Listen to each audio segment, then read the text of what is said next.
Hello everyone, hope you're doing well. I was going through all of my files and I realized that I've completely forgot to review the F-8E FN. This is the French Crusader that I spaded quite a long time ago, but funnily enough, in my memory, I completely remember how it is. It's a harrowing experience, and as we know, when it comes to humans, you usually remember negatives a little bit more than positives. And this, while spading, was quite a large negative. Nowadays, the F-8E is in a slightly better position. It's a 10.0, and also, there's still a lot of vehicles with countermeasures around it, but at least you can get some nice matches. And also, the meta vehicles that are usually played around these BRs of 10.7 and 11.0 can be pretty harrowing, but not as bad as it used to be. So, let's go through this thing. What can you expect from it?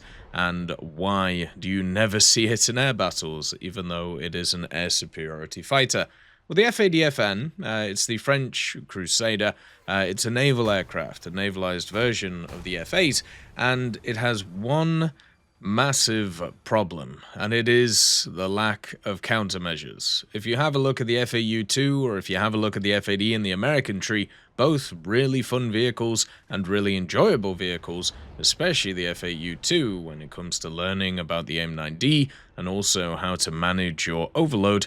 The F-8E doesn't have what they have. It does not have the countermeasures, which can bail those vehicles out quite a lot, especially since the way you're supposed to use those vehicles is kind of go high, use the radar missiles for the F-8E for America, and then go down, use the long range of your IR missiles to be able to go after the enemy. It works fantastically. The F-8E can't do that because it can't defend itself, and therefore you are stuck in this weird mode where you can't really do too much with the vehicle.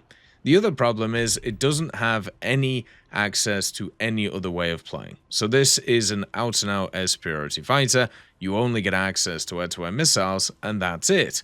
And the air-to-air missiles you get access to are kind of interesting. You aren't able to mix and match, which really sucks. It doesn't have any secondary armament custom options. Instead, you just get what you get. And you do get the Matra I-530, which is the radar missile. You also get the R-530E, which is the IR version of the missile. You also get access to AIM-9Bs, which at 10 OBR aren't exactly great, but then you get magic ones. And this is why this vehicle is at the PR that it's at, because it gets access to 2 magic 1 missiles, which are very good, and if you ever launch them at anything that doesn't have access to countermeasures, they pretty much instantly die. And yeah, the F-8E does, if it went down in BR, or even now at its BR, will encounter vehicles that don't have access to countermeasures. So yeah, these missiles can be super powerful. But in order to research them, you have to get to rank 4. And before you get there, you'll have to use AIM-9Bs, which aren't very strong at the BR, or you can try your luck with the R530s. Now for me, the 530s, I like using them on the Mirage 3s because they're an additional option compared to what you have, right? And on the Mirage 3s, you get access to the magics as well. You usually get 2 of them, and then you have the option of bringing a 530 on the central pylon. So it's like, oh, do I want to maybe give it a go in the radar area? Maybe I just want a big slinger IR missile, which is usually what I do, just kind of send it off and see what happens. With the F-8E, it is really your only option, and the radar is not good enough to be able to justify using the radar missiles, and also they're very easily chaffable, which is a bit of a problem. So you pretty much stick to IR, and that's really about it. Another really good thing about the F-8E is you have great guns. You have these 4 20mm Browning Colt cannons, which are just really nice, but you can't use them a lot, because the moment you go into dogfighting mode, you don't have any countermeasures. So you're just waiting for somebody to jump on top of you and just annihilate you with any missile that they may have. Once again, the engine of the Pratt & Whitney J57 P20A. It's a good engine, and it gives a lot of power to this thing, and this is the E model, meaning that it doesn't break its wings as easily and can actually maneuver really well. But once again, the moment that you engage in a dogfight, the moment you start energy transferring with the enemy, bleeding them of energy, using your superior dogfighting skills and also abilities with the vehicle, you get a missile up your pipe and you just end up dying. And it's the same problem the Draken has. The Draken, in a one-on-one scenario, the J35D, was incredibly fun when I ended up spading it, because you were able to do stuff with that vehicle you cannot do with other vehicles at the BR. You could bleed speed like crazy, you could turn like crazy, you could set up shots which just were not possible with other machines. And with the F-8E, it's got a great balance between speed and acceleration and also maneuverability, and it means that dogfighting, as long as you're not fighting F5s, can be really, really enjoyable. But if there's always the threat of somebody putting a missile onto you, you can never engage in that way. So you end up just playing very standoffish for this thing, looking for targets which don't have access to countermeasures to be able to fire the magic wands at, and then from there, going in the later areas of the battle to be able to help out teams with your guns. And that means your playstyle is super limited, and it really, really sucks that that is the way that you have to play this, because as somebody who has enjoyed all of the other Crusaders in the game, it just sucks that this one plays like this.